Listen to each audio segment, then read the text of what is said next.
Yes, we are waiting for you.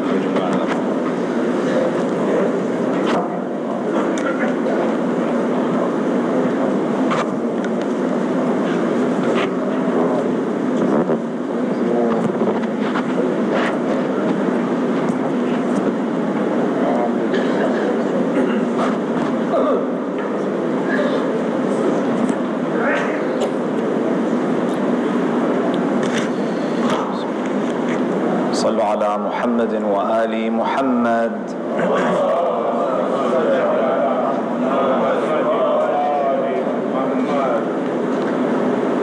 A second salawat for the love of Ali ibn Abi Talib alayhi salam.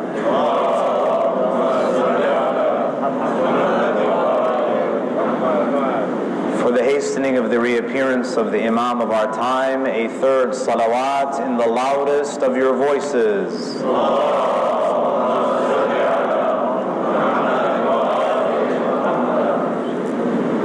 أعوذ بالله من الشيطان اللعين الرجيم. بسم الله الرحمن الرحيم. الحمد لله رب العالمين، والصلاة والسلام على خاتم الأنبياء والمرسلين سيدنا ونبينا محمد وعلى أهل بيته الطيبين الطاهرين.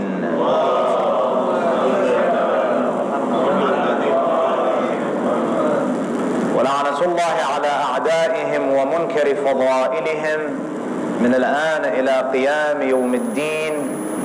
رب اشرح لي صدري ويسر لي أمري واحلل عقدة من لساني يفقه قولي. ثم أما بعد، فقد قال الله تعالى في كتابه الكريم: بسم الله الرحمن الرحيم: ومن أعرض عن ذكري فإن له معيشة ضنكا. آمنا بالله، صدق الله العلي العظيم. حطوا أفواهكم وزينوا مجالسكم بذكر الصلاة على محمد وآل محمد.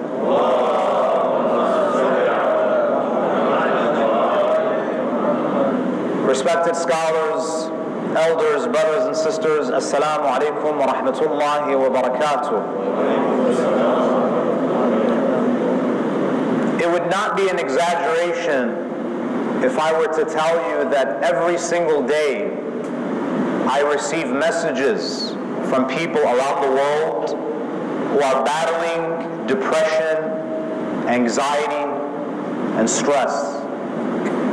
It would not be an exaggeration if I told you that every single day I receive messages from youth, from Muslims around the world, from different backgrounds, who at one point or another in their lives have indeed contemplated suicide.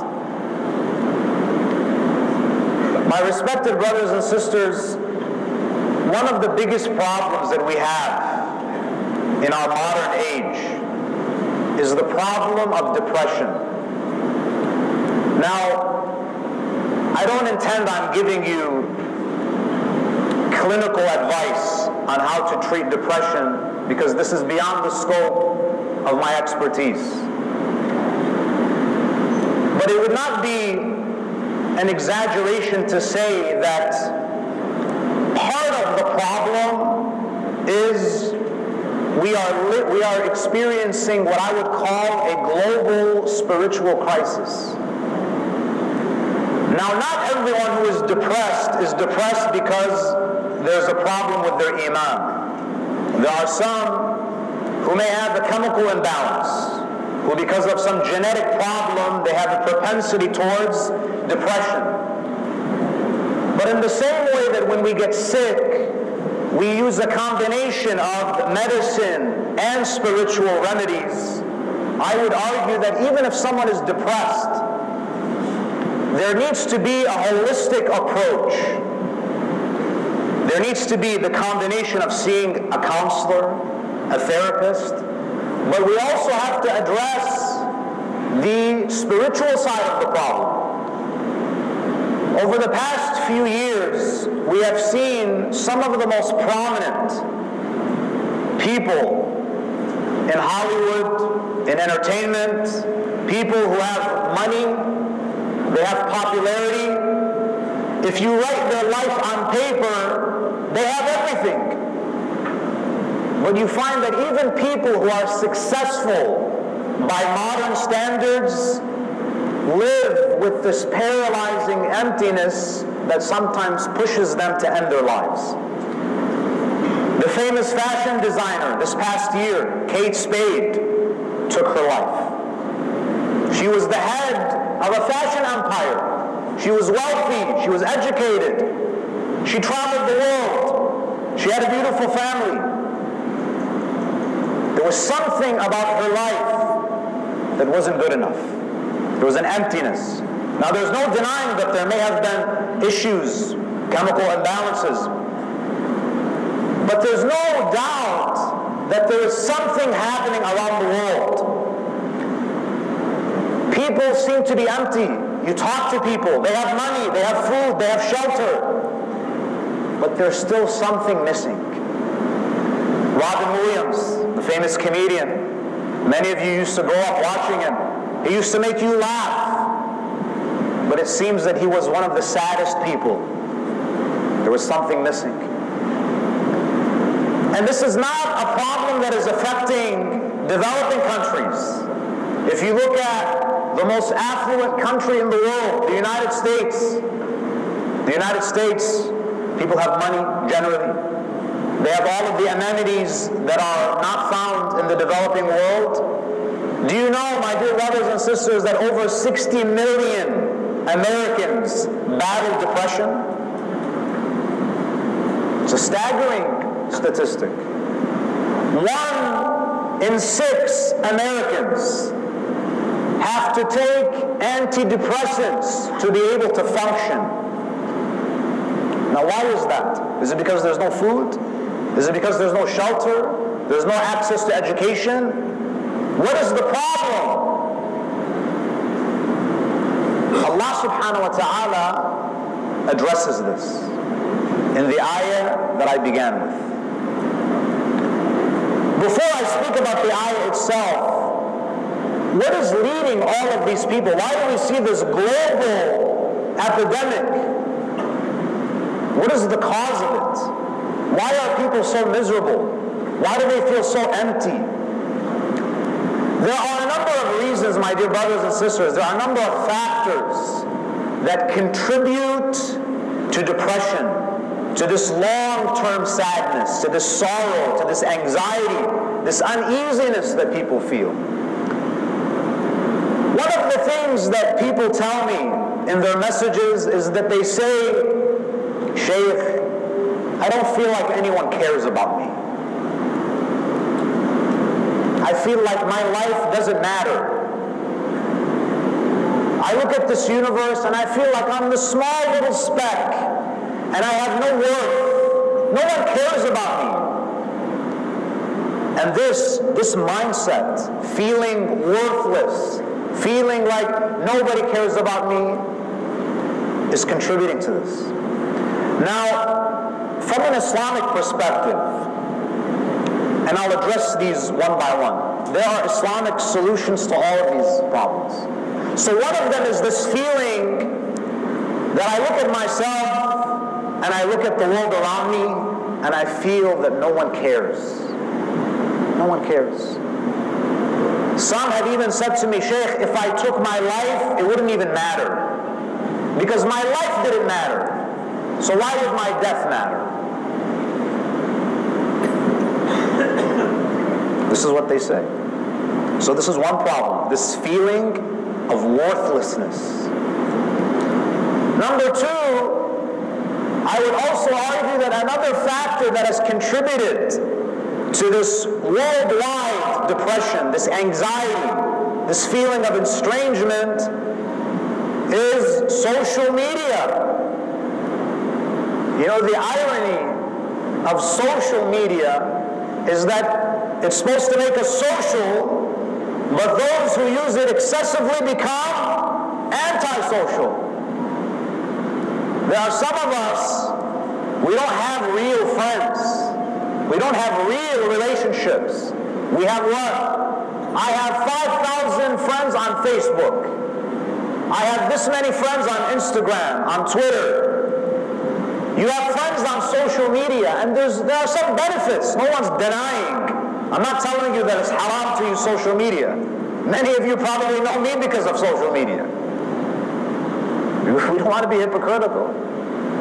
But part of the problem is this obsession with social media. There's no more real human interaction. There's a majlis, I watch it on YouTube. I don't come to the masjid anymore. If someone is sick, I don't go and visit them. I send them a text message. If someone calls me, look at how bad things have gone. If the phone rings, I say, what's happening? What's going on? It must be really a crisis. It must be emergency that they're calling me. We don't even want to hear people's voices anymore. Just a text message. Minimal interaction. You know, if you look at the Quran, one of the things that Allah mentions about Jannah, what does Allah say? عَلَى سُرُرٍ مُتَقَابِلِينَ. The mu'mineen in paradise, they will be sitting on thrones facing one another, not FaceTiming one another. Meaning what? There's actual human interaction. One of the pleasures of life, one of the pleasures of Jannah is to socialize, to talk to people, to create real friendships. And what's made it even worse is this social media, many people, it has become the source of their self-worth. They determine, their mood depends on how many likes I got on social media. They post a picture hoping to get likes and compliments, and if they don't get that, they feel depressed. Because my sense of value is now connected to what people think of me. How much people compliment the way that I look. How many retweets I get. But your value comes from the fact that you are Allah's abd. That's where the real value is.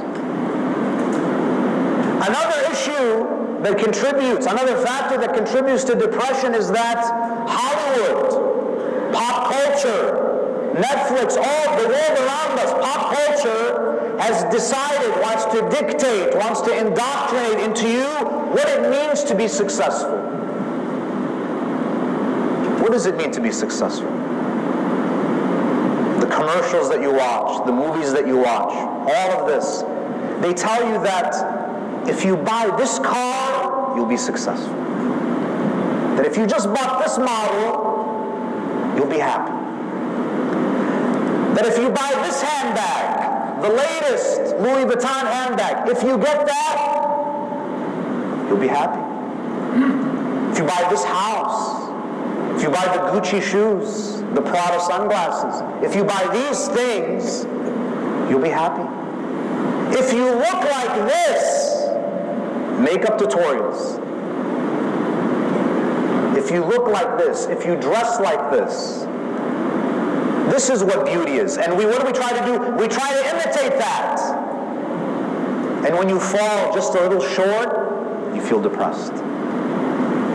If you don't make that salary, you feel depressed. If you don't have this many followers on social media, you feel depressed.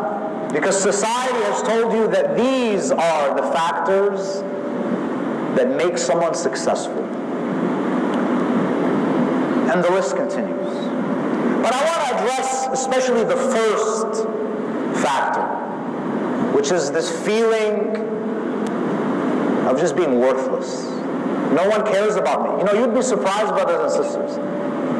There are a lot of people, they come from big families, they may have communities, but they feel that no one cares about them. And sometimes it's our fault as a community. I'll give you a simple example. Sometimes people come to the masjid, they attend Jum'ah, they come to majalis, and then what? They disappear. For 1 month, for 2 months, for 3 months, and no one asks about them. No one asks. We don't ask about each other.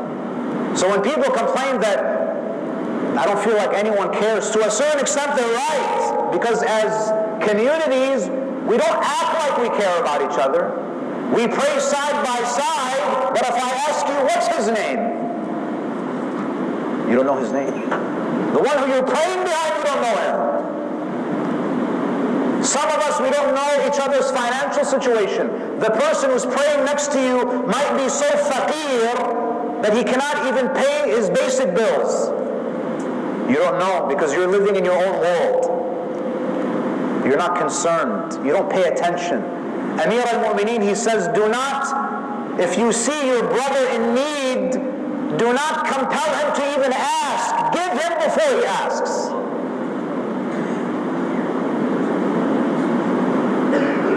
You know, people always ask me, Sheikh, when is the Imam going to reappear? When is the 12th Imam going to reappear? Look at so many problems in the world. For God's sake, Donald Trump is president. This should be the time of dhuhr, yes? The world is ending. Chaos. Do you know when the Imam will reappear? When we have the type of community that this brother can put his hand in the pocket of the next brother, take out what he needs, and he won't have a problem with it. When you have this type of ukhuwah, that's when the Imam will reappear. Because if you're not willing to give your money, you're going to give your blood. Imam al-Sadiq, he says, people are stingier with their blood than their money. If they don't give their money fi sabilillah, they're going to give their blood fi sabilillah. No one cares about me. That's what they say. Brothers and sisters, I want to share with you a few things. There are some cognitive things that we need to change. We have to change our mindset about a few things, and I want to share with you some practical things that we can do to alleviate this suffering, this internal anguish. Number one, if your depression stems from the fact that you feel no one cares about you, even if it's true that your community doesn't care about you, your family doesn't care about you, but do you know who does care about you? Allah. Allah cares. Do you know how I know that He cares? Because He created you. If Allah did not care about you, you wouldn't exist. Every moment Allah is supplying you with the ni'mah of existence. That means that every moment there is this divine care. Even if no one cares about you, the most important one cares about you. I'll give you a simple example. Imagine you work in a government and the president says, I support you. You have my full support. Would you care if this member of parliament doesn't like you or this person doesn't like you? It doesn't matter. Even if everyone hates you, the president has said, I have your back. Allah subhanahu wa ta'ala, He addresses those who have a desire to take their own lives. Some people, they become so hopeless that they want to just kill themselves. Allah subhanahu wa ta'ala in Surah An-Nisa, Surah An-Nisa is what surah? Surah number 4, ayah 29. What does Allah say? Allah says, وَلَا تَقْتُلُوا أَنفُسَكُمْ. Allah says, do not kill yourself. See, even suicide is mentioned in the Quran explicitly. Allah says, don't take your life. Why? إِنَّ اللَّهَ كَانَ بِكُمْ رَحِيمًا. Because Allah has always showered you with His rahmah. Don't forget all of the things that Allah did for you, all of His blessings. Allah in the Quran, what does He say? وَإِن تَعُدُّوا نِعْمَةَ اللَّهِ لَا تُحْصُوهَا. If you were to sit every day and your only job is to just count. You quit your job, you tell your wife, alhamdulillah, I have money in the bank, My new job is to just count Allah's blessings. That will be a full-time job. And Allah says you will do it every day, every day, every day, and you will never be able to enumerate them. Allah says you cannot count my blessings, but Allah never said you cannot count your problems. Your problems are very limited. You know, sometimes we magnify our problems. If you take a pen and paper and you sit and you really write down, what are my problems? I guarantee you it will be a short list. But the problem is what? We focus only on the problems and we forget about the ni'mah. We forget about the blessings, the bounties. And whatever you focus on grows. Whatever you focus on becomes a part of your mindset. Allah in the Quran, what does He say? فَإِنَّ مَعَ الْعُسْرِ يُسْرًا إِنَّ مَعَ الْعُسْرِ يُسْرًا. Allah says, with every hardship, there is ease. You know, sometimes people say the ups and downs of life. This is wrong. We don't have ups and downs. At every moment, it's like this. It's like a railroad track. At every moment, even if it's the worst day of your life, at every moment there's yusr and there's usr.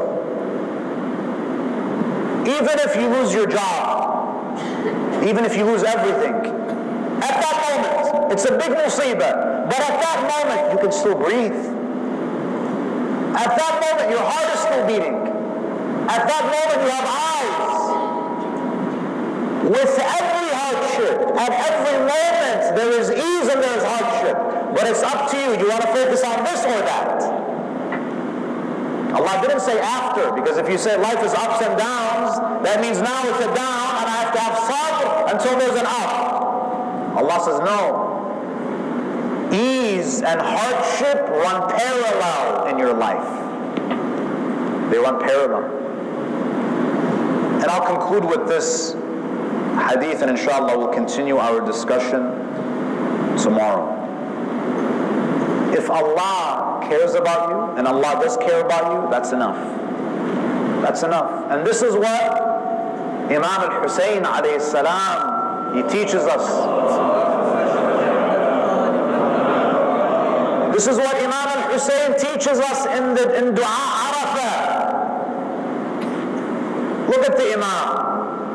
He says, Ilahi mādhā wajada man faqadak. Oh Allah, the one who has lost you, what has he found? If you lose Allah, you have nothing. You have nothing. وَمَاذَا فَقَدَ مَنْ وَجَدَكَ. And what has someone lost if he has found you? It's powerful words. That's why on the day of Ashura, no matter how much they took from Imam al-Hussein, he kept on saying, رِضًا بِرِضَاكَ. So even if no one cares about you, in fact, even if the entire world is against you, you know, Ibrahim is mentioned in the Quran. You know when they threw him in the fire?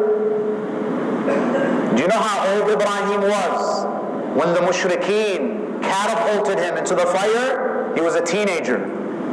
He was a young kid.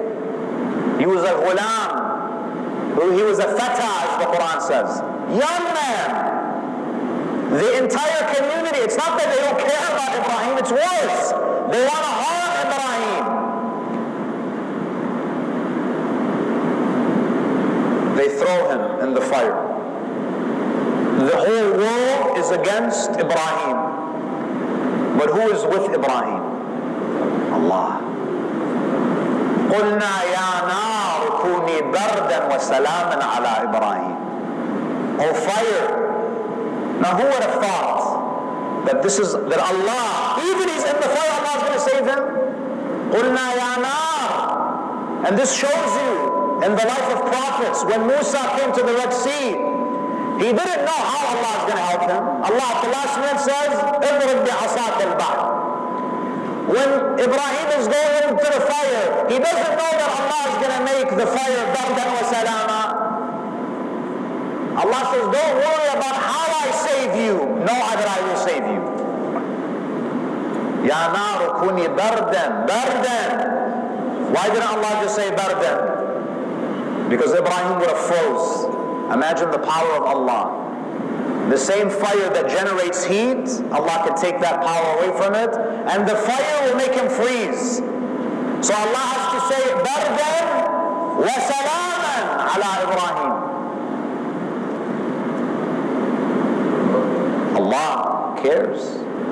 Allah cares about everyone. But if you have taqwa, there is a special type of care. Your job is not to worry about how Allah is going to help me.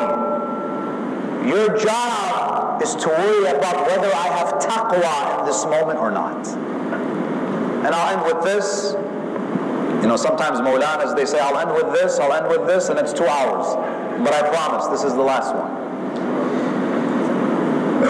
We have to understand how much Allah Azza wa Jal loves His servants. You know, even the way that Allah introduces Himself to us in the Quran, every surah except Surah At-Tawbah, Bismillah ar-Rahman ar-Rahim. Bismillah ar-Rahman ar-Rahim. You know, Allah is basically saying that I care about you. Ar-Rahman ar-Rahim is Allah repeatedly 113 times in the Quran. Before He tells you anything, He's telling you that I care about you, and everything that is wajib is because I care about you, and everything that I make haram is because I care about you. Allah says to Dawood, Ya Dawood, لو يعلم المدبرين عني كيف انتظاري لهم ورفقي بهم. O Dawood, if the ones who turn away from me, not mu'mineen, the ones who are running away from Allah, who are turning away from Allah, if they knew how anxiously I am waiting for them to come back to me.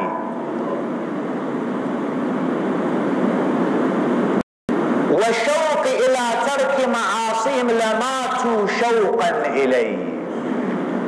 Allah says to Dawood, Ya Dawood, if the sinners, if the ones who are turning away from me, if they knew how much I yearn for them to come back to me, how anxious I am for them to return to me and to abandon the haram, they would die out of love for me. لَمَاتُوا شَوْقًا. You know, sometimes when people, they receive news that's so exciting, they pass out. You know, some people, if you tell them that you won the lottery, 100 million, he has a heart attack and he dies because of so much happiness. Allah says, if you knew how much I care about you, how much I want you to come to me, you would have died of happiness. We ask Allah Azza wa Jal to bless us and guide us and illuminate our hearts with the teachings of Muhammad wa Ali Muhammad.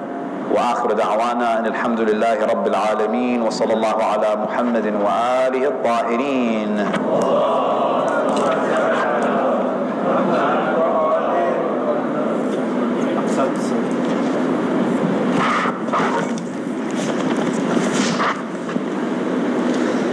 بسم الله الرحمن الرحيم.